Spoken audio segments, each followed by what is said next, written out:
Hola a todos de nuevo. El día de hoy vamos a continuar con nuestro módulo 4 de nuestro segundo curso Ciencia y Deporte. El día de hoy tenemos como invitado al doctor Gianfranco Pagañela. El doctor Gianfranco Pagañela es médico y cirujano, egresado de la Universidad Francisco Marroquín, traumatólogo y ortopedista, egresado del Instituto Guatemalteco de Seguridad Social, y de la misma manera el doctor Gianfranco Pagañela tiene estudios en cirugía articular, así como una especialidad en cirugía de pelvis y cadera. El día de hoy, el doctor Gianfranco Pacañela nos va a disertar un poco sobre las patologías generales del hombro. Vamos a enfocarnos un poquito en cuanto al examen físico y el diagnóstico de las principales patologías del hombro, que suelen ser las mismas o muy parecidas en la población general que en la población atlética. Espero que disfruten todos el video y les dejo al doctor Gianfranco. Muy buenas a todos, un gusto estar con ustedes. Soy el doctor Gianfranco Pacanela, soy traumatólogo ortopedista. Muchas gracias al doctor García Monge por darme este espacio para conversar un poco con ustedes, compartir un poco de conocimientos del hombro. Voy a tratar de compartir mi pantalla e iniciar la presentación. Entonces vamos a hablar del examen físico del hombro. Eh, Vamos a hablar de que el síndrome de hombro doloroso supone un reto diagnóstico para el clínico por la gran diversidad de etiologías posibles. Hay muchas causas de dolor en el hombro, como vamos a ir hablando, y hay que establecer la necesidad de realizar técnicas de imagen complementarias al examen físico. Estas pueden ir desde simples radiografías hacia tomografías y a imágenes de resonancia magnética, que en el caso de tejidos blandos es muy útil, como vamos a ir viendo durante la presentación.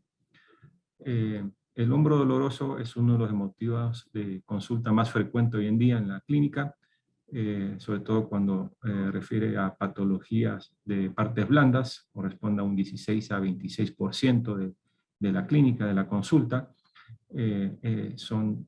Hay que recordar que el hombro tiene una anatomía compleja. Las causas puede ser una afectación de tejidos blandos, un daño o una inestabilidad articular, tanto de ligamentos y tendones, o inclusive artritis o cambios degenerativos del cartílago que pueden ocasionar dolor en el hombro. Las lesiones del hombro van aumentando con la edad debido a los cambios degenerativos de los tejidos, pero también se dan a causa de lesiones deportivas, y esto lo vemos más en pacientes jóvenes que sufren lesiones con con distintos deportes o actividades competitivas. La anatomía, pues hay muchas estructuras que tenemos que tomar en cuenta. Tenemos estructuras óseas como la clavícula, la escápula, la glenoides, que en su porción articular, el acromio y el húmero. También los tejidos blandos, como son la bursa, puede ser causa de dolor, músculo deltoides, el tendón del manguito rotador, el bíceps en su porción larga, el labrum, cápsula y ligamentos también pueden ocasionar dolor y problemas en el mismo. En la preparación, el posicionamiento es importante. Debemos decidir si vamos a evaluar al paciente sentado, acostado o sentado o parado, dependiendo de las pruebas que vayamos a utilizar. Importante descubrir al paciente, poder ver ambos hombros durante el examen físico, poder comparar la musculatura, ver si hay asimetría entre ambos hombros. Una de las primeras pruebas que podemos realizar es la exploración del espacio subacromial para ver si hay dolor que se origine de esta área. Esta es la prueba del arco doloroso, donde realizamos una abducción activa del brazo. El dolor aparece alrededor de los 60 a 90 grados y desaparece al superar los 120 grados en la elevación. También se utiliza para supraespinoso, un poco menos sensible, ya que el músculo deltoides puede compensar la movilidad del manguito rotador, y esta tiene una sensibilidad del 74%. Otra prueba es la maniobra de pinzamiento de Neal, que hacemos una elevación pasiva del brazo en abducción, flexión y rotación interna, mientras el explorador mantiene bloqueada la movilidad de la escápula. Esto es para que el paciente no use otras articulaciones para lograr la extensión. o la elevación del brazo. Va a haber un conflicto o choque antero-superior en el espacio subacromial. La sensibilidad de esta prueba es de 68%. También puede ayudar a diagnosticar lesiones del manguito rotador hasta un 59%. El dolor es positivo cuando existe este choque en el espacio subacromial en la porción antero-superior. La maniobra de Hawkins y Kennedy, el brazo se coloca en flexión de 90 grados, con el codo también en flexión de 90 grados, y se realiza una rotación interna del hombro bajando el antebrazo. Esta va a ocasionar dolor, tiene una sensibilidad de 92% para casos de pinzamiento subacromial o impingement. Tenemos también la maniobra de Yokun, un poquito menos estudiada y usada. El paciente coloca la mano del lado del explorado sobre el hombro contralateral y eleva activamente el codo contra la resistencia de la mano del explorador sin elevar el hombro. Entonces, al momento que se opone resistencia a la elevación del codo, esta ocasiona dolor, siendo la prueba positiva para pinzamiento. Esta es una imagen de una resonancia magnética, que es la forma más diagnóstica para evaluar el caso y decidir el tratamiento. Aquí podemos ver claramente donde la clavícula y el acromio están haciendo presión sobre el espacio subacromial donde pasa el manguito rotador, y esto va ocasionando dolor, inflamación e inclusive puede ocasionar lesiones y rupturas en el supraespinoso, como vamos a ir viendo. Tenemos maniobras de exploración del tendón del supraespinoso, como la maniobra de Job, el empty can test o de lata vacía. Esto es colocar los brazos del paciente en 90 grados de abducción y 30 grados de flexión anterior y en rotación interna, con el pulgar hacia abajo, para posteriormente empujar el brazo hacia abajo mientras el paciente intenta mantener la posición inicial. Entonces es otra imagen, otra prueba, contra resistencia, donde se busca evaluar debilidad o dolor. Entonces, cuando tenemos dolor, básicamente pensamos más en una tendinitis del supraespinoso. Si hay debilidad, podemos sospechar una ruptura, aunque también no es del todo específico, porque un dolor crónico puede ir causando debilidad en el mismo y no necesariamente es una ruptura. A diferencia, podemos hacer el full can test, que consiste en evaluar la habilidad del paciente para resistir la presión hacia abajo sobre los brazos en 90 grados de abducción en el plano de la escápula y 45 grados de rotación externa. Esta es una variante, una alternativa a la maniobra de la lata vacía o el empty can test, porque la rotación externa habitualmente causa menos dolor que la rotación interna. Entonces, esta sería no una prueba tan buena como la anterior, pero nos ayuda un poquito a decidir la causa del dolor. Tenemos el signo de brazo caído, el drop arm test. Esa es una prueba muy útil. El paciente se coloca sentado y realiza una abducción de 120 grados con el antebrazo en extensión, manteniendo en esta postura la extremidad superior para luego bajarla lentamente.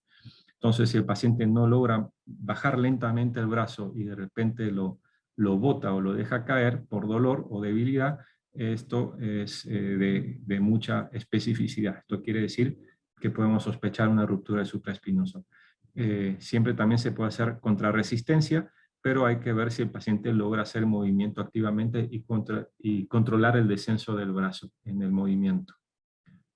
Estas son imágenes donde podemos ver las imágenes de lesiones de supraespinoso en el hombro. Podemos ver del lado izquierdo de la pantalla una ruptura del supraespinoso en su porción distal, donde hay un espacio, el músculo se encuentra retraído, y en la imagen de la derecha de la pantalla vemos el tendón supraespinoso con un pinzamiento, con cambios degenerativos, con inflamación, probable infiltración grasa, que nos dice que hay un problema de tendinitis crónico. Entonces, esto es muy útil para evaluar las lesiones del supraespinoso y manguito rotador. Tenemos también maniobras para explorar el tendón del infraespinoso, como la maniobra de Paté.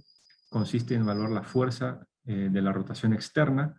El paciente eleva el brazo en abducción de 90 grados con el codo en flexión de 90 e intenta hacer una rotación externa contra la resistencia del explorador. Tiene una sensibilidad del 92%. Esto, si causa dolor o debilidad, se toma como positiva. También tenemos otra prueba, de rotación externa contra resistencia, otra forma de evaluarlo. El paciente de pie, brazo pegado al cuerpo, el codo flexionado a 90 grados y el antebrazo en rotación neutra. Y se le pide que realice una rotación externa contra resistencia. Puede haber dolor y debilidad y esta tiene una sensibilidad de 84%. También nos ayuda a evaluar el infraespinoso y ver si hay necesidad de hacer estudios, buscando una lesión en este músculo. Tenemos maniobras también para explorar el tendón del subescapular. No tenemos que olvidarnos que el subescapular también puede causar dolor y puede estar lesionado. Tenemos el signo de Napoleón, capacidad del paciente para mantener la palma de la mano pegada al abdomen mientras se coloca el codo en posición anterior al plano de la escápula. Entonces el paciente básicamente se le pide que haga presión sobre su abdomen con la mano como vemos en la figura. Si el paciente refiere dolor o no logra realmente hacer el esfuerzo, se toma como positivo y sospechamos lesión de subescapular. También tenemos la maniobra de Gerber o lift-off test. El paciente debe ser capaz de realizar la rotación interna del hombro hasta poder poner la mano sobre la espalda y separar la mano de la misma en el plano dorsal. El explorador fuerza la rotación interna y suelta de repente la mano. Entonces el paciente debe ser capaz de mantener la mano en la posición que el explorador o el médico está dejando la posición. Entonces si el paciente no logra mantener esto, se toma como positiva. También tenemos la prueba rascado de Apley. Esta evalúa la amplitud del movimiento del hombro, haciendo que el paciente intente tocar la escápula opuesta con la punta de los dedos y estudia la abducción y la rotación externa. Esta se puede hacer por arriba, evaluando la rotación externa, y por debajo, evaluando la rotación interna. Y entonces son de alta utilidad también en la evaluación de subescapular. Aquí vemos una imagen de la resonancia, donde podemos ver en la porción anterior las fibras del subescapular que se encuentran retraídas y se observa que hay cambios inflamatorios y probablemente fibrosis donde debe estar anclado el subescapular en la cabeza humeral. Entonces la resonancia nos da una gran ventaja en el diagnóstico. Para evaluar la porción larga del bíceps, tenemos la maniobra de SPEED, que es la de palm up o palma hacia arriba. Se opone la antepulsión del brazo de este consistente en la flexión anterior con el hombro en rotación externa, el codo en extensión completa y la palma de la mano hacia arriba. Esto busca también causar dolor en el paciente y que no pueda mantener una buena resistencia. La maniobra de Jergenson consiste en la supinación contra resistencia del antebrazo. Se le toma de la mano al paciente mientras se mantiene el hombro bloqueado y el codo pegado al tronco con una flexión de 80 grados. Entonces también se busca la resistencia, la fuerza y el dolor al momento de hacer esta prueba.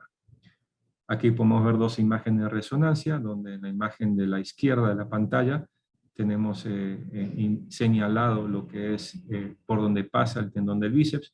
Podemos ver que hay inflamación y una doble imagen en el espacio donde debe de correr el bíceps. Esto nos puede indicar que hay una ruptura o cambios degenerativos, inflamatorios.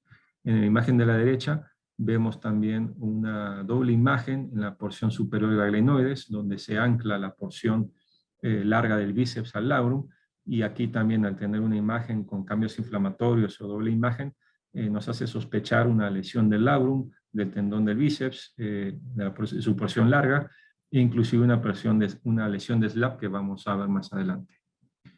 Tenemos el signo de Popeye, que es indicativo de una rotura de la porción larga del bíceps. Cuando el paciente realiza la flexión del codo contra resistencia, en supinación se verá cómo el vientre muscular se desplaza distalmente hacia el codo como una pelota al contraerse. Entonces aquí vemos claramente una deformidad muscular que se mueve con la flexoextensión, pero no se comporta normalmente. Y también tenemos una pérdida de la supinación. Podemos también explorar si hay inestabilidad glenumeral. Estamos sospechando pacientes con hiperlaxitud o pacientes que han sufrido una luxación glenumeral en el hombro. Esto es vamos a empezar con inestabilidad anterior, la prueba de aprehensión. El explorador se sitúa detrás y le coge el brazo llevándolo a 90 grados de abducción y 90 grados de rotación externa. Con la otra mano le sujeta el hombro con el pulgar por detrás y los dedos por delante. Se trata de acentuar la rotación externa y la retropulsión con el pulgar, ejerciendo una fuerza en la cabeza humeral de atrás hacia adelante. Hay varias formas de realizar esta prueba de aprehensión, Vamos a ver un video en un momento, pero esta prueba se puede realizar en varias posiciones. Tenemos el test de Fulcrum Test, que es parecida a la prueba de aprehensión, pero se realiza con el paciente tumbado con el hombro en el borde de la cama.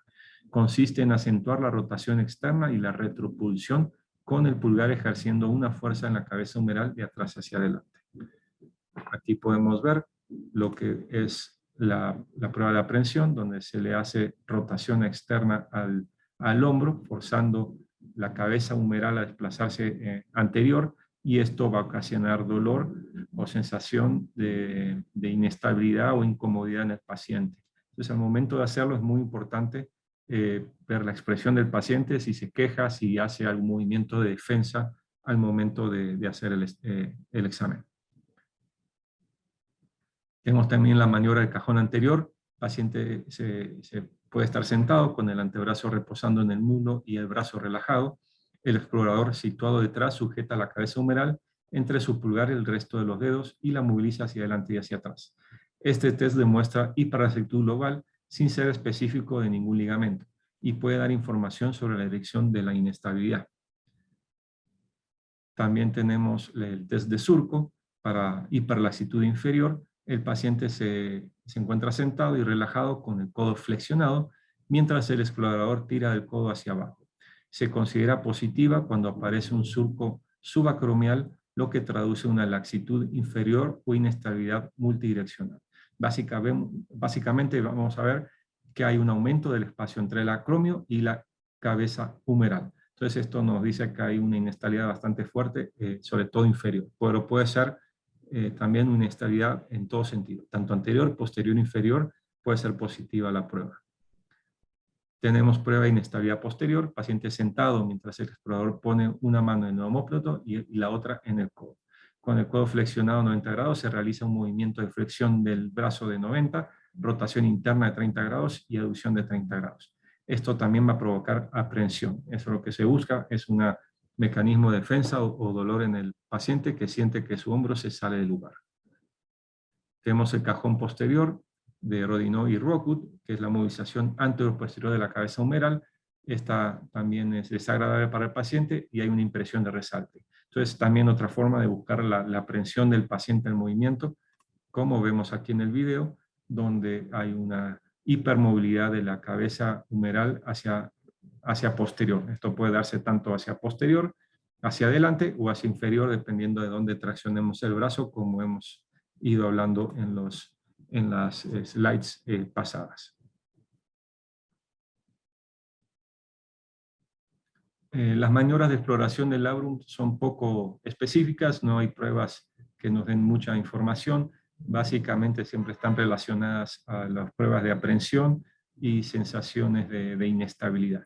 Realmente cuando tenemos una lesión del labrum, esto se debe a un evento traumático donde hubo una luxación glenumeral que causó el daño.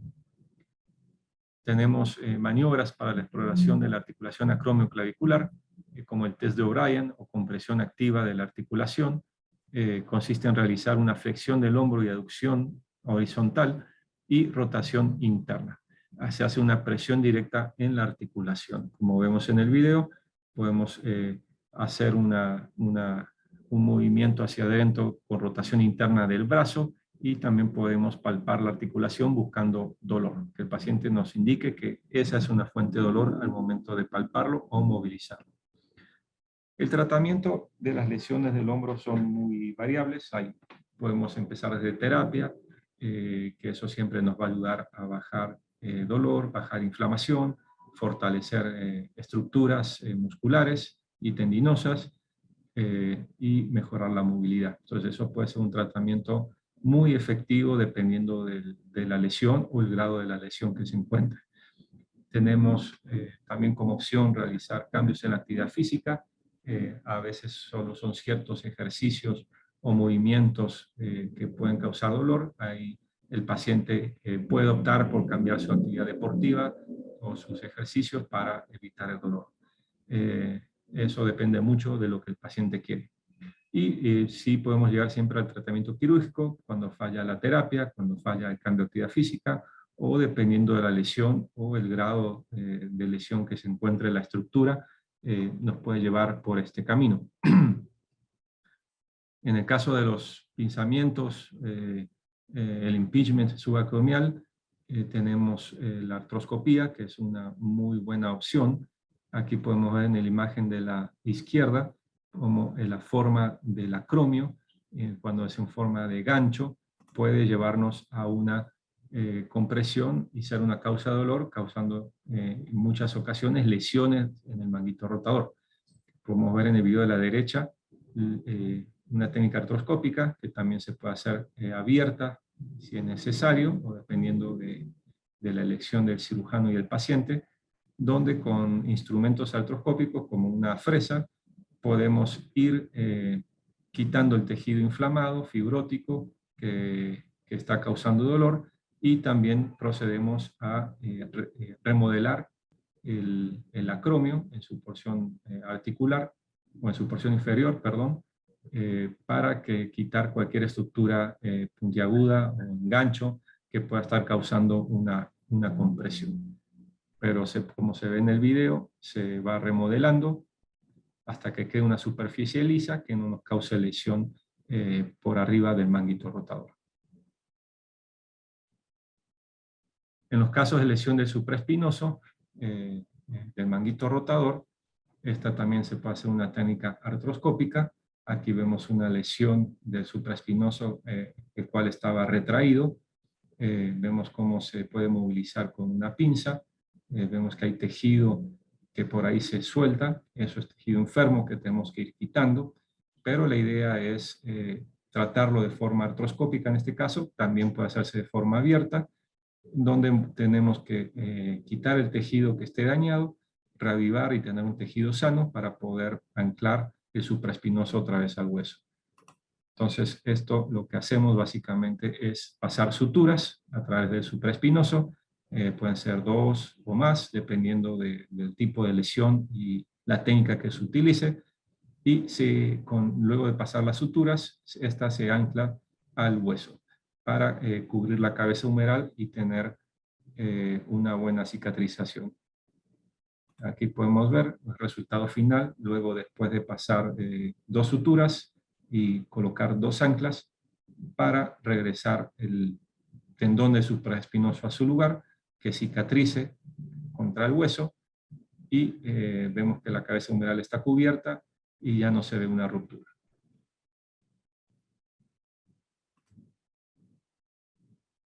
En las lesiones de la porción larga del bíceps también es otra técnica artroscópica, donde básicamente vemos en la imagen de la izquierda un bíceps que se encuentra parcialmente desgarrado, está al borde de romperse completamente. Vemos fibras expuestas del bíceps en su porción larga, cuando se inserta en la glena, en la porción superior de la glenoides. Aquí el tratamiento se hace, en estos casos, se hace una sección o se corta el tendón del bíceps y se va a buscar hacer una tenodesis, que eso quiere decir fijar el bíceps nuevamente al hueso, que puede realizarse en la porción alta en la cabeza o puede realizarse en el surco bicipital en distintas partes dependiendo de la técnica. Pero básicamente con un bíceps enfermo tenemos que cortarlo y volver a anclarlo en un lugar para que no nos dé el signo de Popeye donde el músculo cae. Esta es una técnica que utilizo yo, que es básicamente luego de cortar el bíceps en la articulación, como vimos en el slide pasado, este se recupera en la porción anterior del hombro, en la región axilar básicamente, y se vuelve a anclar por debajo del pectoral.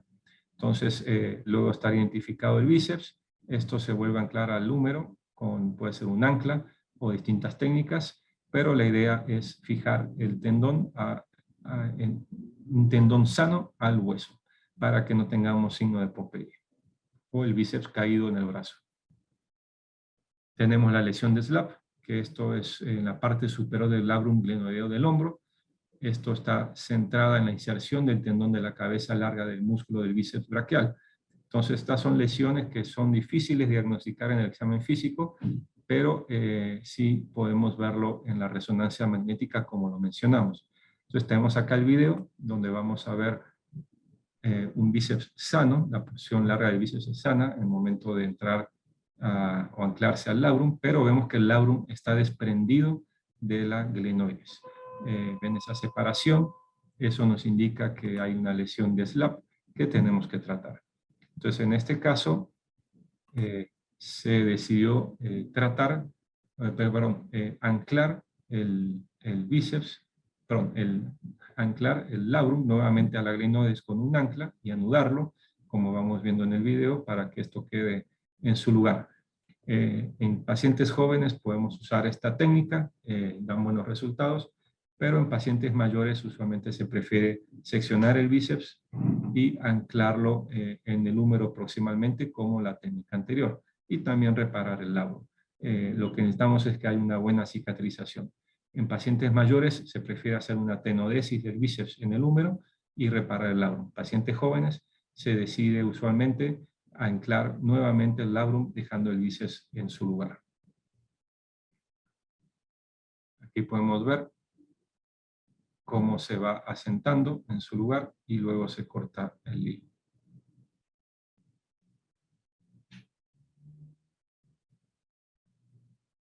También tenemos la lesión del subescapular.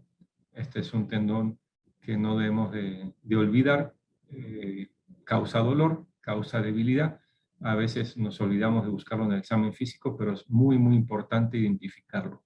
Una vez que lo tenemos diagnosticado en la resonancia magnética y después del examen físico, se puede hacer una técnica artroscópica abierta para el tratamiento del mismo, donde identificamos la ruptura del subescapular, pasamos suturas, siempre preparamos tejidos, revivamos el tejido, que haya tejido sano, tanto en el húmero como en el tendón, y se vuelve a anclar el subescapular a la cabeza humeral, y así solucionar los problemas de dolor y debilidad. En casos de inestabilidad glenumeral, pacientes que han sufrido luxaciones glenumerales, hombros dislocados, podemos ver en la imagen de la izquierda, como vemos en la parte superior la cabeza humeral, debajo tenemos, en la parte inferior tenemos como piso la glenoides, y en el fondo vemos el labrum que debería estar pegado a la glenoides. Entonces, con esta estructura metálica, con un palpador, estamos separándolo, cosa que no debería suceder. En la imagen de la inferior ya vemos qué tanto se separó el labrum de la glenoides, y esto nos dice que hay una inestabilidad anterior. Aquí podemos ver en el video que para repararlo también se pasan suturas, se coloca un ancla, se pasan suturas alrededor del labrum y se va descendiendo. La idea es hacer puntos corredizos o deslizantes que nos permiten volver a descender el labrum hasta el hueso y que esto cicatrice correctamente, que den una estabilidad suficiente para que cicatrice. Esto puede tomar unas 3-4 semanas. Aquí vemos el labrum descendiendo. Aquí ya vemos cómo el nudo se va apretando cada vez más. Vemos que el labrum está pegado al hueso y nos da además un colchón o un tope anterior que nos evita la luxación. Pero al momento que descendimos el labrum, se vuelven a tensar los ligamentos glenumerales que nos dan la estabilidad. Aquí tenemos la imagen final, donde ya tenemos el labrum totalmente pegado, los hilos amarrados, ya suturados, y un buen resultado inmediato. El paciente realmente siente una gran estabilidad después de hacer un procedimiento de estos.